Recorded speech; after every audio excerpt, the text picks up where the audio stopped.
What's up, guys? Welcome back to the doctor's office. I am Dr. Kaori Knight, here to give you a proper diagnosis and prognosis and everything comics and comic book characters. And today, we are talking about Avengers number 17, coming fresh off Blood Hunt. I'm really telling you guys, the Blood Hunt event is one of Marvel's best things. No lie. Now, if you remember from Blood Hunt, T'Challa did get turned into a vampire. And at the end of Blood Hunt, anybody who was directly turned into a vampire by Blade, I almost said T'Challa, by Blade, has Varney's blood in them, which this now does include Doctor Strange.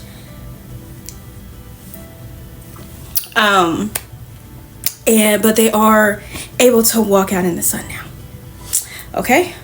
So, at Impossible City, the Avengers are having a conversation about the blood hunt and what happened and how they felt about it. And Carol, being her dramatic self, is just like, we completely failed. And Wanda has the same thoughts as me, because I'm trying to figure out where it is that you think you failed at. And of course she says thousands of people died. Yes, thousands of people did die, but the whole center of it was inside New York, which is where you guys were. That is where you guys were. But it also happened all over the world. So thousands of people died all over the world. But you were not able to focus on the world because the heavy hitting things were happening in New York.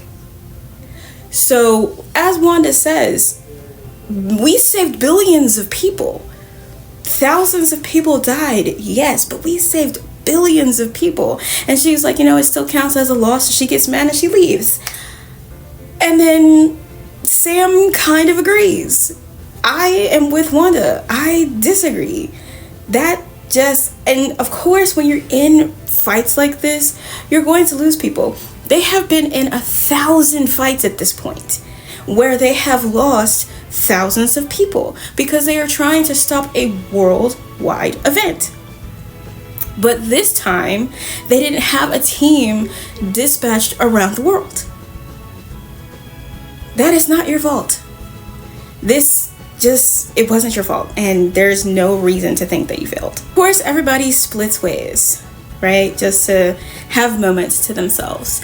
And T'Challa has a heart-to-heart with Impossible City, because Impossible City is technically like a living organism. And she felt violated when Cruel invaded her wiring. And T'Challa shares the sentiment. T'Challa is now a monster. He now has the blood of Varney flowing through him as well. He's still a vampire, technically. But on top of that, he has the heart-shaped herb and, the connection with Bast, but Anuket as well. So he has different things tugging at his strings. And on top of that, he's not even really able to go home. So him and Impossible City have this really, really intricate and nice heart-to-heart with each other. And I saw a lot of people kind of thought it was weird, and I'm assuming that they don't know who Impossible City is.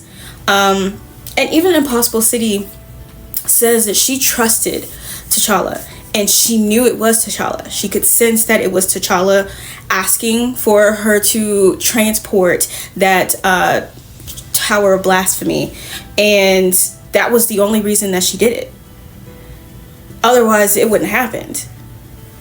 And of course, he does exactly what he should do in this moment, and he apologizes to her.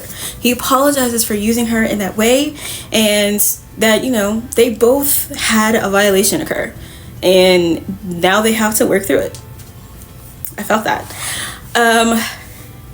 Tony, weirdly enough, is Carol's sponsor in Alcoholics Anonymous. So he goes to talk to her because she obviously, you know, she wants a drink and he knows that she does. And like they have this heart to heart about just like the fear of failing and things like that. And this conversation means a lot to her, but it speaks volumes to Tony's character as well, because any other time it would be someone else having this conversation with Tony. So his growth at this point, spectacular. And it could only be because he at one point was, and still possibly, married to Emma Frost. Okay. Then we come to Wanda, who is actually looking for Sam because she wants to talk to Sam because she's not understanding in her mind where this is coming from. But she ends up running into Vision, who has this absolutely gorgeous garden. And he says, you know, him and Impossible City created this because even though they are AI, or, you know, AI organisms, artificial intelligence, they love life and they want to be able to be a part of that by creating it, like creating actual life. So they have this absolutely gorgeous garden. And so she's like, you know what, let me ask you, Wanda, baby, let me tell you something. Asking a synthezoid about feelings, knowing he does not have them, it's crazy. But, you know, at one point he did. So, of course, she goes to ask him the question, you know, why does she think that they failed? And he says that he has to agree with Carol because of the math. Yes, we saved billions, but technically it was still a failure because there was loss of life, which is impossible to avoid in these situations. So he also understands Wanda's feelings towards this, with the fact that there may have been some loss of life, but overall they saved not only the world but those who were attacked for their power, who get their power through the dark dimension. So the math doesn't quite math to Wanda, and honestly it doesn't math to me either. And so I feel her more than I feel Carol. Carol is looking at numbers, but even then, the numbers lost are still outweighed by the numbers saved. So, you know, but okay. And last but not least, we have Sam, who decides to take a trip to talk to Storm. So he goes to visit her. They haven't really talked since whatever went down with the Agatha Harkness thing. So, you know, they're talking, and he wants to talk to her about this conversation that they all just had, and he has a question to ask her as well. And he's like, you know, do you feel like flying? And she's like, you know, I always feel like flying.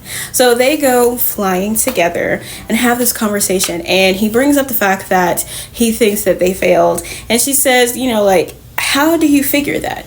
And he tries to explain, but she asks two very simple questions.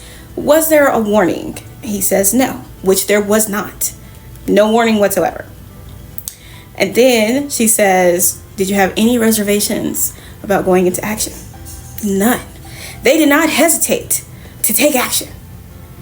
She's like, so what is the problem? What is the issue? As long as you did your absolute best and you tried to save as many lives as possible, you cannot say that you failed.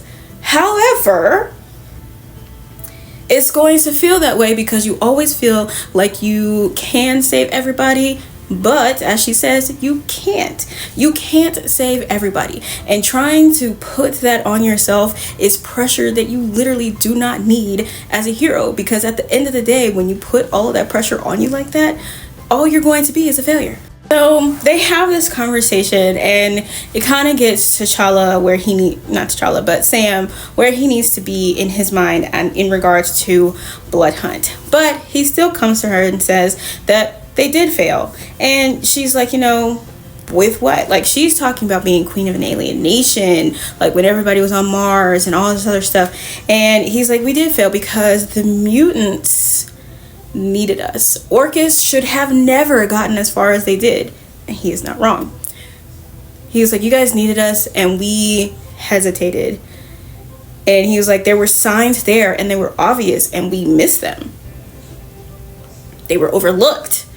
And then we hesitated and you lost everything. And she's like, you can't think like that. And he's like, but according to you, with, the 2 questions that you asked, technically you can. And he's like, we want to hear those voices, and those mutant voices need a leader. And then he asks her basically to join the Avengers. Now, before that happened, or while that conversation is happening, kind of in between, in the very beginning, there's like an explosion at this one place in the mountains. A mysterious caped man who very much looks like Hyperion gives an old journalist a flash drive, and he takes it to where, he takes it to like a news station, and the people at the news station play what's on the flash drive, and then they play it for the news, and it is Hyperion. Hyperion is on Pluto going completely fucking insane, so at this point he's crazy, and he heads towards Earth, and he says, by the time I get there, or by the time you guys watch this, I will already be on like a collision course with Earth, and nobody can stop me at this point. And Carol is like, Avengers assemble, like priority alert, because what the hell are you doing? What are you doing? The cover for the next story after that has them all facing off against Hyperion. Actually, it has Storm facing off against Hyperion, and everybody else is like knocked out, but we'll see how that goes actually. So putting Storm on the Avengers before you give her her solo is actually really interesting. She's going to be on a team with T'Challa again, so that's also so double interesting.